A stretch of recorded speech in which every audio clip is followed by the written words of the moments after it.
Hello and welcome back to the Full Figured Interviews, where we talk to some of the incredible people in our Full Figured community. I'm James. And I'm Tim, so let's get into it. Today we are speaking with the Full Figured Industry Awards 2024 Outstanding Silver Fox, Miss Tonja Phillips. Hi guys. How you doing, honey? Great, doing great. Good. I think we're doing all right on this set. I say we're doing all right. Tim, bless you. You're feel a little frog in the throat. Yeah, I'm getting over the flu, and it is. I'm not sick, but my voice just has not come back yet. So bless. I think Tim will certainly be deferring to you then, where you've got any particular points you want to chat about. I'm sorry if any of the viewers have sensitive ears to this sort of thing. Oh, Tim. I'm trying not to croak like a frog. Well, you know what? We are in the presence of gorgeous beauty today, and I think we can continue forward with strength, grace, and utter excellence. So, Tonja, my love, are you ready to get into it? Yes, let's get right into it. Oh, baby, yes. Now listen, first things first. For anyone who has not come across you before, what is the first thing you want viewers to know about you? The first thing that I usually want people to recognize about me, that first and foremost, that I am a makeup artist. Most people that are introduced to me recently, they're just labeling me as like a full-size model. But first and foremost, I will always be that Faces by Tonja, that makeup artist, that makeup on demand girl, like I normally call myself, because I'm always on the run. Yeah, but mainly that. So, you are makeup on demand, as you've expressed, but girl, you've been in the game for a minute. I believe you came from Louisiana originally, right? Yes, I'm from Lake Charles, Louisiana. Southwest Louisiana. Because most people always want me to be from New Orleans, but yeah, I'm from Southwest, yeah. Okay. So how is Southwest different to New Orleans? It's a little bit different. The accents are a little bit different. It's just the whole culture. Everything is it's the same but slightly different. But we're pretty much the same, yeah. Because we're closer to Texas as well. Okay. Yeah, we're closer. It was like maybe 45 minutes away from the Texas line. Okay, fair enough. Yeah, like 2 hours away from Houston. I mean, to be fair, it's a little bit the same for myself. I'm from the west coast of Australia, and people seem to have this impression that there is this massive difference in Australians, East Coast, right, West Coast, and like, yeah, in some regards, but like, we sound the same. We sound the same. We all say, "Hey, baby." Yeah. Everybody's all baby. Everybody's baby. I love that. But yeah, we love words of endearment. Words of endearment are like key for us. That's cute. I love that. Living here in the UK, especially if you're in the north, they love to call people love or pet. Like, you're right, yes. You're right, pet. Like, it's just cute. It's just nice. Right. Very nice. Sweet. It's sweet. But you come from this gorgeous southwest part of Louisiana, and now you're based in DC. So you know what? Can you give us a bit of a snapshot about like what took you to DC and what your career sort of looked like in that time? To be honest, when I first got here, it was I pretty much wasn't really locked in on makeup yet, because I really didn't know where to go. That was back in 2002. I was like, I don't know how to even start this. So I just randomly came across a beauty school by the name of Dudley's, and there was a course there. And I took that advanced makeup course and finished the third back then in 2002, because there was a little competition, and everything went from there. I mean, that really landed me into the beauty world. And you know, you had mentioned prior to the chat, you've also done special effects makeup in the past, right? Oh yes, I have. That was something I just stumbled on. I just pretty much stumbled on looking up things online. As a child, I was always fascinated with clay and Play-Doh. This is why I usually tell a lot of my girlfriends, hey, don't knock your kids for, playing around with that Play-Doh and different crafty things. You just never know what's being molded there. I was one of those Mm. kids.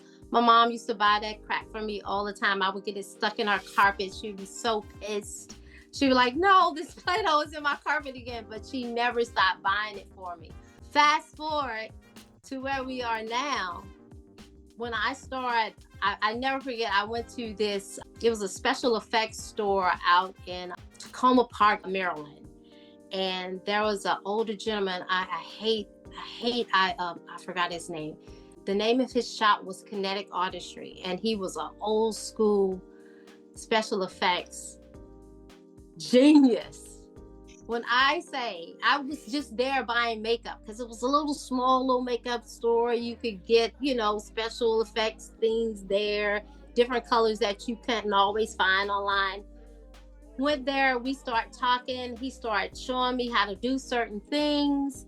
Yeah, he told me how to actually craft a nose, make an extension on the nose, do cheekbones. I'm like, oh my God. So that just was like something on. And it was almost like I was such a natural at it for playing with that clay and that Play-Doh as a kid. I am also somebody who dabbles in special effects makeup. And I just have to ask, because I absolutely hate this product. How do you deal with nose and scar wax? Oh my God, I love nose and scar wax. That's what I usually make extensions. This is the key to it. It's, first of all, you gotta get your hands dirty. Usually what you're gonna do is, before you even start messing with it, get some type of Vaseline all over your hands first. Mm-hmm. You get that all over your hands, then you start to mold it and sculpt it into something. And but the only thing is, you gotta keep it slippery like that until you have actually created what you wanted to. I just like a couple of Halloweens ago, I made myself into a Klingon woman. I'm a nerd. I'm sorry. See, like I can appreciate that, and like I probably would have just used the silicone. Yeah. Right. Nah, it's so much better when you start messing with that scar wax. You're gonna love it. I promise. Don't give up. I know it's so annoying though. I did a whole back piece, and there was an easier way I could have did this. I did a whole back piece where it was all the scarring all over the back. That took me 8 hours because I decided that it would look more realistic to me if I used scar wax. That took almost over 8 hours, to be honest. I can imagine just individually placing and then rearranging and smoothing it out, getting rid of the crease. Yeah, I mean, it is the most skin looking, it looks like skin. Yeah, it does look like skin. Yeah, but just keep those hands greasy. That's usually my key, yeah. So far today, we have learned that you are stunningly gorgeous, incredibly talented, an incredible nerd. And I want to take it back a second, because one of our questions we like to ask everyone is, what was your relationship with creativity growing up? And you talking about that, baby, I'm obsessed. The experience with Play-Doh, I think, is so perfect. Knowing that you had this beautiful relationship with something so malleable and so perfect.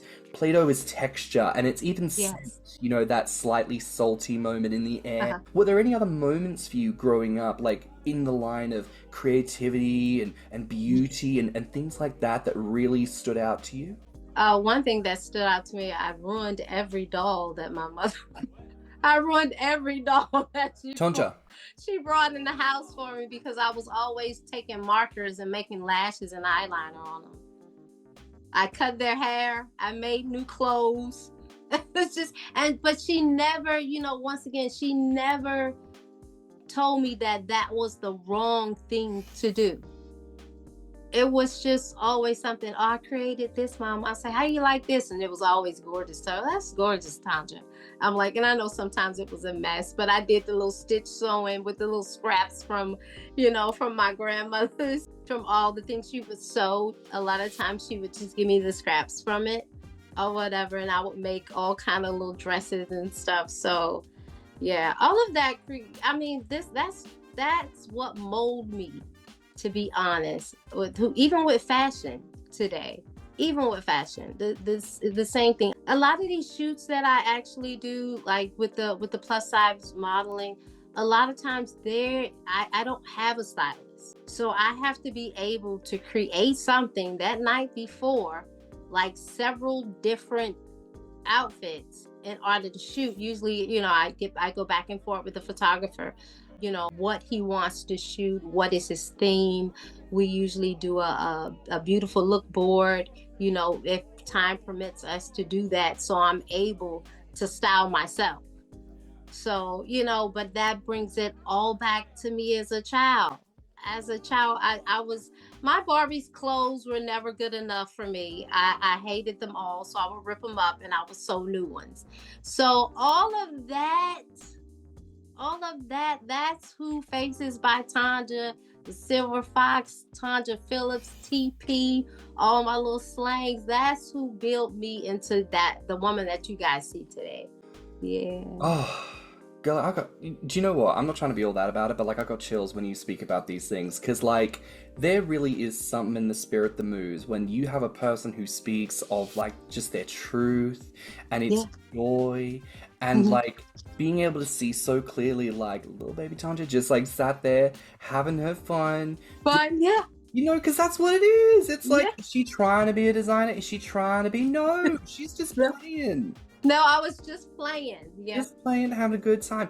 And, a mother and a parent who gives you space to be creative, loves you and supports you in that moment, allows you to build yourself up and to flourish into this incredible woman that we have the privilege of getting to interview today. Yes. What a beautiful through line. So, you know what? This is a call out to parents. God damn it. Yes. If you're not lift up your children and their art. I don't care. That's right. I don't care if you think it's not good, right? Like, love on them regardless. Regardless. Give them the facility to grow and become great, for goodness sake. Yes. All of that, girl. And you know what? Speaking of the woman that you are, all of this gorgeous woman, we gotta know, baby, how did you personally come to find the love and pride that you have for your body? Baby, it took some soul searching. First of all, I've always been a curvy girl. By the age of 10, I could pass for about 15. I was very fully developed. I was very unsure of my body because for the longest, I thought that curviness meant fat for some reason. But, back in the South, that's what, I heard all the time. But I have a group of friends, of plus size friends, that I think is around when I was probably in my early 20s when I got with this group of plus size girls that are my forever friends today. They didn't hide anything. And I was so accustomed of like hiding my curves, wearing vests. I would always keep some kind of vest on to hide the boobs. I would always have some kind of jacket to hide the hips or whatever. And they just let it be. Just let it be. They was like, aren't you miserable? Because I would never show my arms off. So they was like, aren't you hot? And I was like, of course I'm hot, but I don't want to show my arms. I was like, girl, if you hot, you better take that off. And once my girlfriend Shamika, we're still friends to this day. Once I stopped and listened to her say that, that's when I looked at myself for the very first time and said, you know what? I don't care what anybody else think or how anyone else feels. This is who I am. And if you don't like it, keep your eyes closed. How about that? Because she here, baby. Now, I do want to zoom in on this because I know you mentioned, you're a curvy girl. And I feel like this is always a good point to bring up. Everyone's got different terms that they like. Everyone's got a different relationship with different words. I think curvy is a good one. Thick, thick and juicy is another good one. But fat can be very divisive for a lot of people. Yeah. And I would love to know, for your perspective personally, where do you sit with some of these terms? How do you feel about them? They've made some of these slangs into just being just hurtful and harmful, to be honest. That FAT, that could be changed in so many ways. Why it can't be PHAT? A. Why it has to be FAT? You know what I'm saying? As for curvy, I've always loved that one. Thick and juicy, I don't mind that either, to be honest, because that's almost something that's celebrated. Not that old FAT. You know, I'm from the South, so they'd be quick to call you fat, baby. With no sense of apology. Just nothing. Like, yeah, you're getting fat. I would come home a lot of times because I used to live in Shreveport, Louisiana. If I came home and one of my aunties seen me and she felt like I wasn't as small as I should have been, she was like, well, you're getting fat, huh? Oh, but how fat you gonna be? I'm like, well, good Lord, Jesus. I'm so glad that I'm like, boy, you even happy to see me? Damn. Yeah, so it's that kind of stuff right there. I know some girls, it just whipped them into a sense of depression that's so hard to get out of. It's like people don't understand that sometimes these words could do lifelong damages to individuals. Yeah. Ain't it true, girl? Ain't it true? We talked about this before. Tim and I are queer men, and there are certain terms that are ours to reclaim, should we choose to reclaim them, of course. And there's a conversation around, you know, not everyone who is in our camp feels like that should be reclaimed. For them, they look at these words and they go, that was the thing that branded me. That was the thing that gave me my trauma that I've spent years to overcome. And it is a beautiful thing where we can have reclamation, where we can seek to overcome the power of those words. I think that's a beautiful thing. I think should always be championed where we can. But in the duality, we also respect the fact that not everyone's there. Right. You know, it's almost like we're all a bunch of different people and we've all got different thoughts, feelings, and experiences, and they should all be considered when we have these. Considered, yes. It's so funny, you know, you mentioned this thing before, you come from this part where everyone calls each other baby. And like when you say baby, here in this conversation, there's a little part of me that just feels like, oh, like I'm at home. Like I am comforted, I am with good people, good spirit. Like it does something for the soul that I'm like, yes, this is the energy that I think the Fires fosters, you know.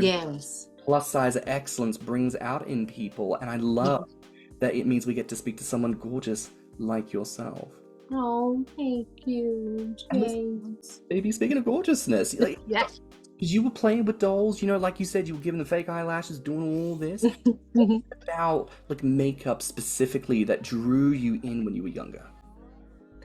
I think what drew me into makeup, to be honest, was first actually being able to shape the face. And usually what shapes that face is usually the brows. So I was fascinated with that as a child. Just fascinated. I drew them all the time. Just brows. And listen to this funny story. I've been drawing brows since I was probably in like the 7th grade, right? I'll make a little stick lady, but I would always put brows and lashes on her, right? Fast forward to now, no hair grows on my face anymore. Most people think that I shave my brows off, but I don't.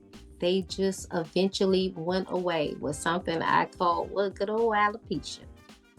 So I don't have any brows, and neither does, I always keep my hair in a mohawk, neither does any hair grow here. So I usually always have a bald fade. But look how that molded me into now being able to draw a brow at any style.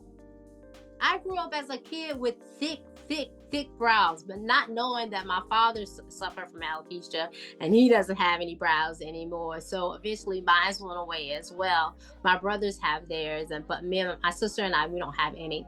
But what's so crazy is I usually draw brows on myself depending on the season. In the summer, my brows are usually really skinny. In the winter, I usually draw them thicker, which which is crazy. But that's just been years and years of just doing that right there. So I think I've always been just surrounded by the gift of artistry, even as a young child.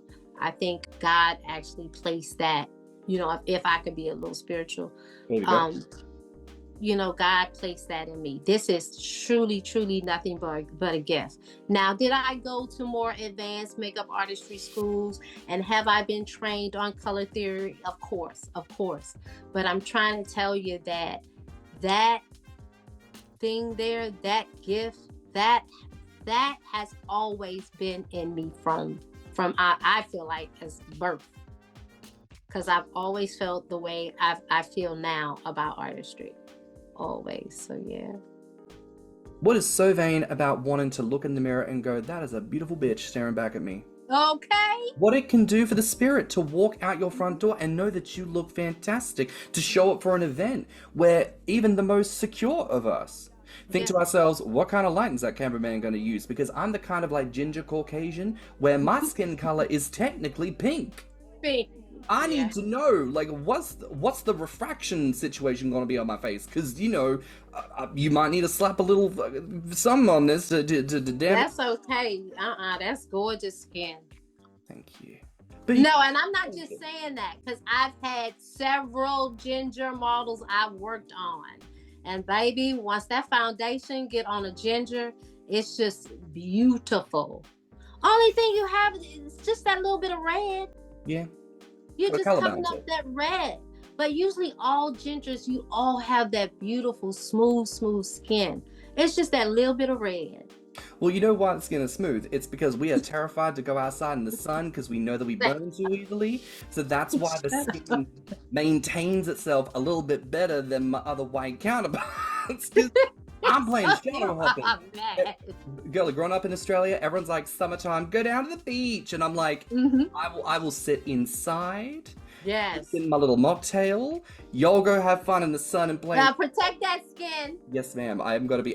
When I got, and Tim knows, we went to the beach down in Florida back in 23. Baby, I was lathered. I was slathered. That Florida sun is different.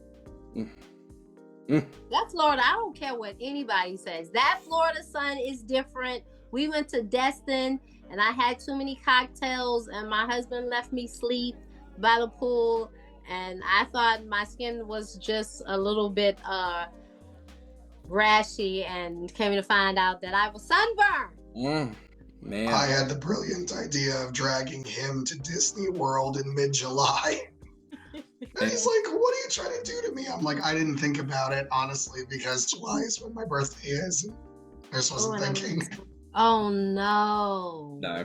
Wasn't the biggest fan, but like I say, growing up in Australia, I was not unfamiliar with it. I felt myself going through the motions. I felt the heat rise. I felt the mood shift. I was like, get me to the water fountain, get me inside, get me on the air conditioning unit. I know what is needed right now, and it is rest and recuperation from oh my recuperation, baby. Goodness.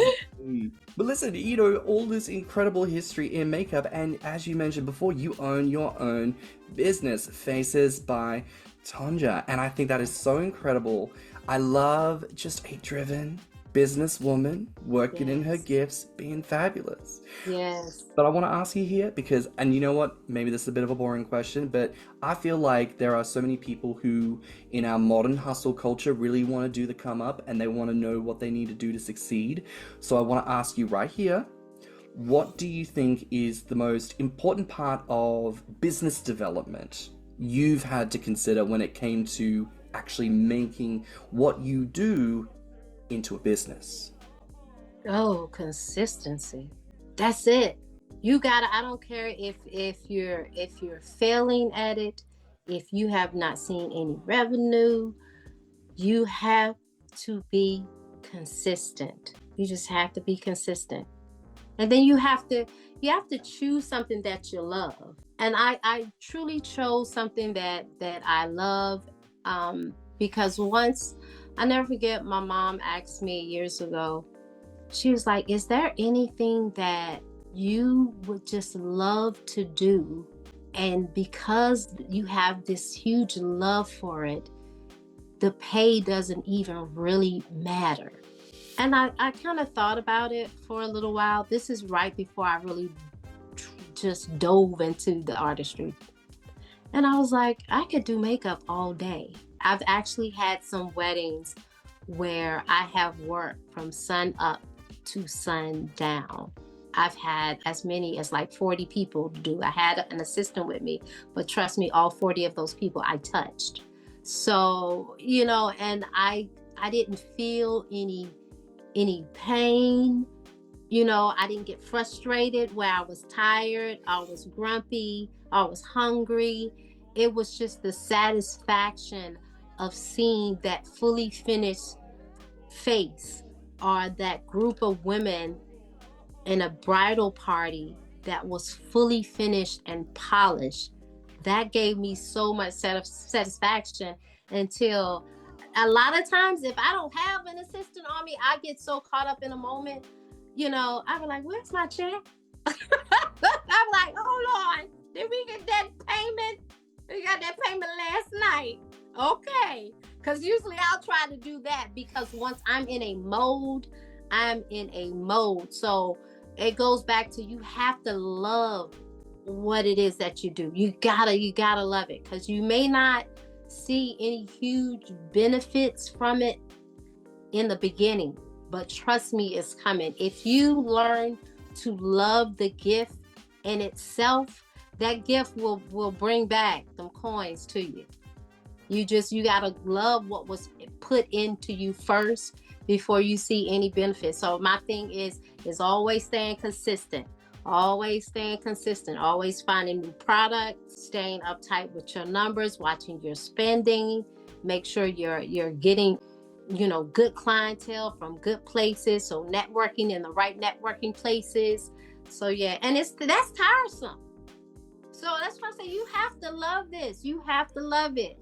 Because look, I was a makeup artist back in the day before it was popular. It's popular now. I was around during the days before Instagram. We had a little MySpace. I was trying to put my little pictures up there. But yeah, you gotta want it. But first and foremost, you gotta love it. Gotta love it.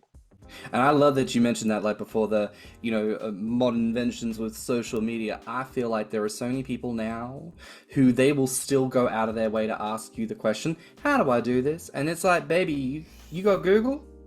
Like, you got a blueprint that's handed to you now. You got YouTube videos, you got all sorts. Back in the day, you had to go and find the right people. Yes. I think there is a question that we want to ask at some stage around, ensuring that longevity, because baby, you are a silver fox. Mm-hmm. And I think there is a pride in the silver, because it means you've got the years you are still here. Yes. Doing the work. And I think there is a question, like, how do you ensure that longevity? And maybe you talked a bit about it, with commitment, with loving it. But otherwise, to that point on the longevity and that success, how do you do it? To be honest, I have clients that I have been working with since they were in high school. And now I can see some of those clients with a whole family and children at this point. To be honest, anyone that I meet, or if you are blessed to be in my presence, no, just like no, baby, say it again. Baby Tonja, say it again. Say it again for the people. Blessed to be in my presence, because I've been touched by the Most High. Ma'am, blessed to be in your presence. You may continue. No, I'm only picking, because James had me going there. That's right. Y'all better know why I am. No, but to be honest, I meet everybody where they are. I meet everybody right where they are. I don't judge anybody. I always meet a client with a helping hand. I listen to my clients. I always try to give something positive to say, nothing negative ever. And this is how I've been trained. This is just how I've been trained in my household, even with a couple of makeup instructors that I had over time. And that has worked.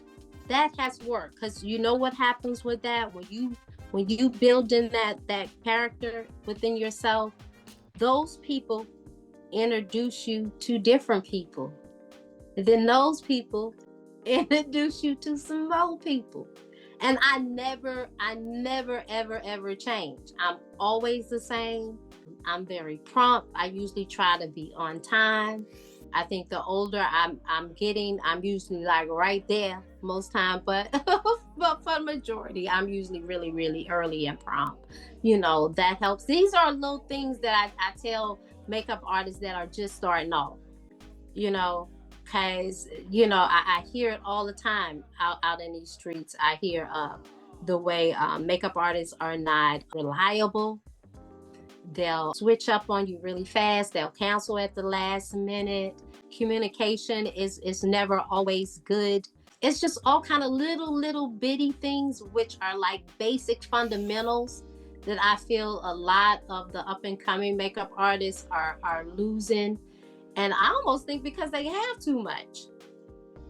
Because you have everything to keep you kind of organized and on track. And the way I see some young people, online and everything, and are able to work certain things that they want to, why couldn't you put that towards a business, and be just as savvy? But I hear a lot of that. But at the end of the day, it's always going back to building that character,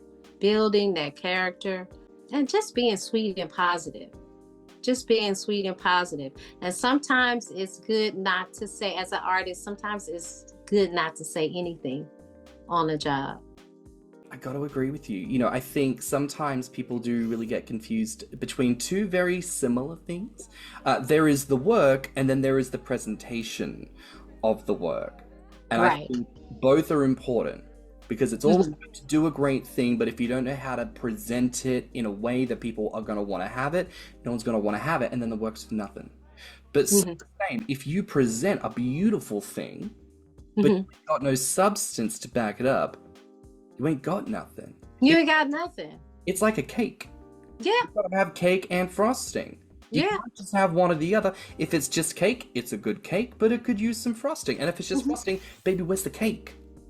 Oh yeah, where's that cake? We gotta have, baby, where's the cake? Baby's right here. That's what the cake is. Right here on this call with Miss Tonja Phillips, baby. The cake is here. Give me that chocolatey cake. Yes. Now, baby, I need to ask you, because you have, of course, told us, and we know you are not just an accomplished makeup artist, you are also a plus-size model. Absolutely. And baby, I've seen the pictures. You look so good, baby girl. You look so good. Now, how did you get into modeling? This is another wild story. A little bit over 7 years ago, I started getting all these calls in the middle of the day. And for some reason, I hadn't checked my phone. So I started getting these messages. Did you check online? And I was like, no, I didn't check anything on it. They were like, you're all over the place. And I was like, what you mean I'm all over the place? The day before, I had taken a selfie of myself in front of Pentagon City with my white hair. This is before it was really, really short. I was just going gray. Took a snapshot of myself and put it on Instagram. Essence magazine ended up posting it on their online magazine. I'm sorry, Essence? Yes. Yes, Essence magazine. Yeah, so what was so crazy, they posted on their website. So everybody was seeing it. I wasn't even online with Essence. I'd never even gone online. And sure enough, it was an article about, silver hair, women coming out with their silver hair. And I was the first picture that you saw right under the article. So I was like, oh my God, this is crazy. Fast forward 2 years later, in the middle of the night, like 3 o'clock in the morning, just scrolling through Facebook, somebody that follows me says, Miss Tonja, Essence is looking for some silver hair models. I think you should, submit your stuff. Sure enough, it's 3 o'clock in the morning. And I was like, by this time, I've been shooting with photographers for a while. So I always had images. I said, okay, I'll just send these images. 2 days later, SM Magazine sent me an email and said that I was chosen to be in their next issue. So when I got the email, I thought it was like a scam. I'm like, this is a scam. I'm like, oh my God. So I was like, I say, let me just respond. Sure enough, I respond. It was a legit and everything. They flew us out there. Beautiful day of shooting. Shoot went great. The shoot came out, I want to say, in 2017. And that article, I was the leading picture because there was several other women there too, but I was that leading silver fox that came in first. I was invited back home to Lake Charles, where they did a beautiful interview with me for my local news station. So that was beautiful. I talked highly about charter models being recognized, because I'm short. I'm like only 5'3.5", like roughly like 5'4". So that's not heard of in the fashion world too much. But I'm an average size, to be honest. Nothing. I'm fun size. Yeah. We could still strut down the runway. Yes, ma'am. Listen, the short queens and the short kings here, coming up, letting you know. And if you get in my way, I'm gonna bite your ankles. Boom. And I'm the right height to smack you just where it needs it. So you better not. Just where it needs. Just where it needs. Just where it needs to be. So don't you try it. Don't you try it, honey, because I will give you. I'll gnaw you. Now I want to ask you something. And maybe this little. Maybe it's a little shady towards the, modeling, but I think, again, it's another hustle culture where a lot of people want to step in to that space and say, I'm a model, I do this, I am expert at what I do and all this. I want to ask you here, frankly, what parts of modeling are people putting a little bit too much attention on? And what are some aspects that maybe people need to give a little bit more shine and focus when it comes to building themselves as a model? I think people are getting too wrapped up with the sizing thing, as far as in thinking that we all supposed to be either real thin, boxy, curvy, heavy top, short top. We are all different. I feel like if we could focus on all body shapes, it doesn't matter. It doesn't matter, because at the end of the day, I have like 8 friends, and we actually show the true body type of every woman. And none of us are all the same. We all not small waisted with a curvy top and a curvy bottom and flat stomachs, and it's just like we're all different. Some of us don't have any hips, but we have full tops, and I think if we could focus on all body types, that will open up the floodgates, because we are not, when I think about fashion, they're not just styling for tall and slender. What about everybody in between? I think those body types should be seen. That should be seen. We should see the fashions on all those different body types. I hope I answered the question correctly. No, I think that's totally fair, babes. I mean, because I'm real passionate. I'm passionate about, all those body types being shown. And I'm also passionate about, don't forget about the women that are like 5 feet and below. How about that? So, Tonja, you are our outstanding silver fox. What does it mean to you to be a part of this broader plus-size legacy? Oh my God. It's almost like at first I felt a little bit of pressure, because, you want to set some type of example for the individuals that are kind of going to be following into your footsteps. So I always really, really try to conduct myself with some kind of decency and class, to be honest. I'm not saying that I don't cuss, though. Now I might have to cuss you and say, forgive me, Father, forgive me. Really, really, truly, I really try to set some type of role model out there. And also I wanted to let everyone know that that's in this age realm that we are still here. We have a lot of fire that's still in us. We still have goals and we still have dreams. There's no reason because you're in your 50s or your late 60s that you should just cancel out, those dreams. By all means, if being a makeup artist was something that you always desired and you want to kind of see that dream develop, I say go for it. I say go for it because there is a market for us, for the Silver Foxes. So there's like Silver Fox skincare, there's Silver Fox makeup, it's like Silver Fox fashion, because even with the fashion things, I want to be fashion forward, but I still want to be age appropriate too. I want to be fly. I want to be a fly auntie without looking matronly, but I don't want to look like Sexy Red auntie neither. I just, okay, that's enough. My Sexy Red days are over. Yeah, I'm not saying I ain't gonna show some of these curves, but it's always gonna be with a little touch of class there. So there's a whole lot of different areas that you could go into for, somebody like in my age group that still have dreams and goals that they still want to, set off and actually venture off into. So I'm like, don't give up.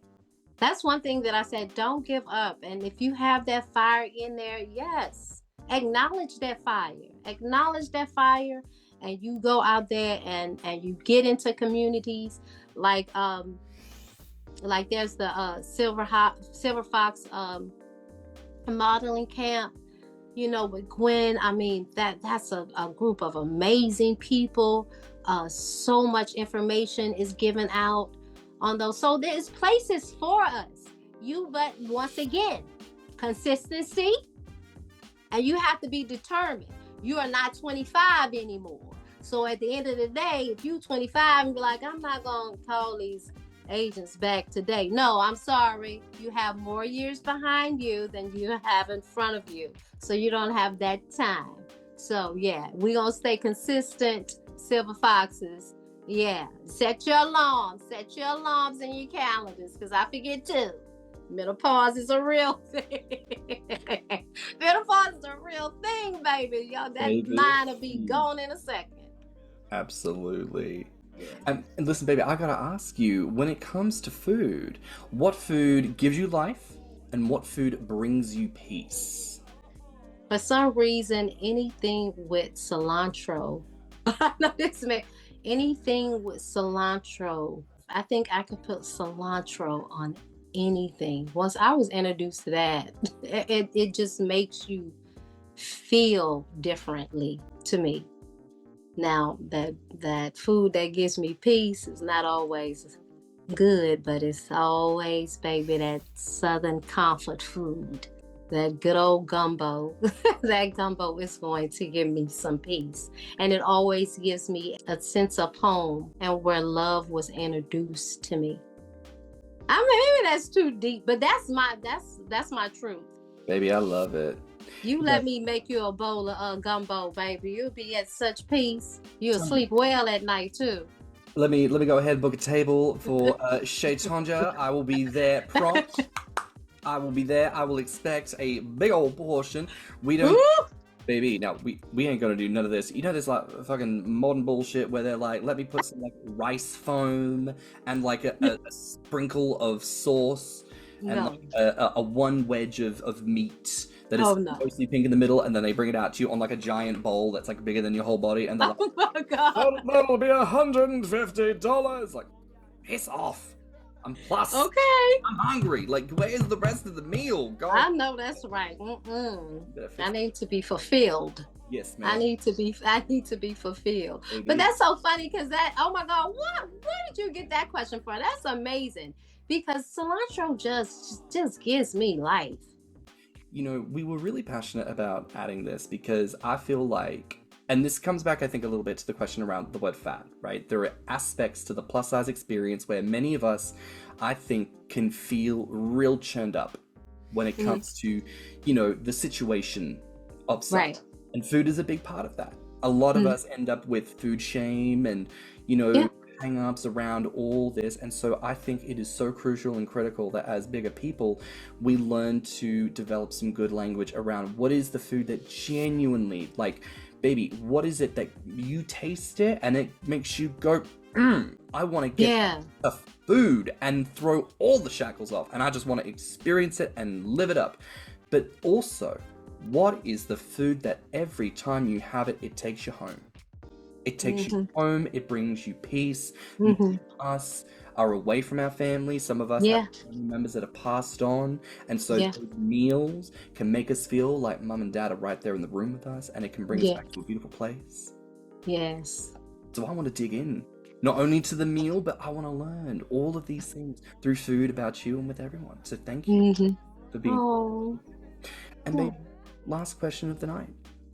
We need to ask you, what is coming next for Tonja, and what is the next big thing you are wanting? Oh my God, it's so much that I'm wanting. The next big thing, and it's also something that I've been wanting. I'm really thinking about doing some acting. I'm really thinking about that really strong.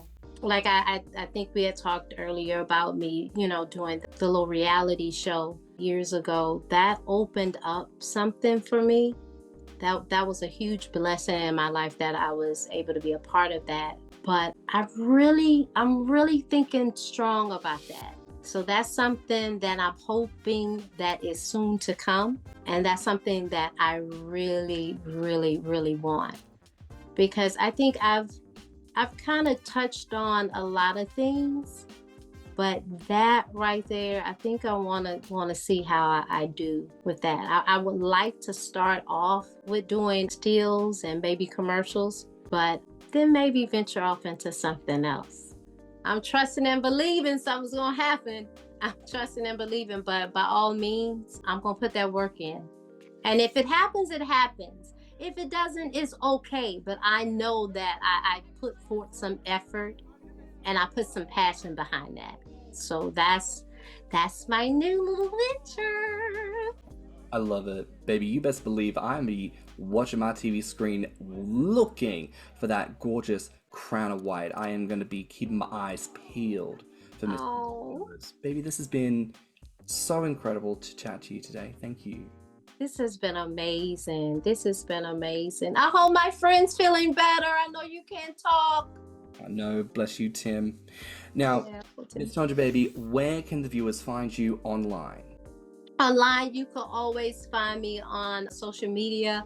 On Facebook, I am Tonja Phillips. On Instagram, I'm always Faces by Tonja, as well as TikTok. I'm a Silver Fox, Faces by Tonja as well. For any future endeavors, I can always be reached at facesbytonja@gmail.com. But I could also be reached a little bit quicker.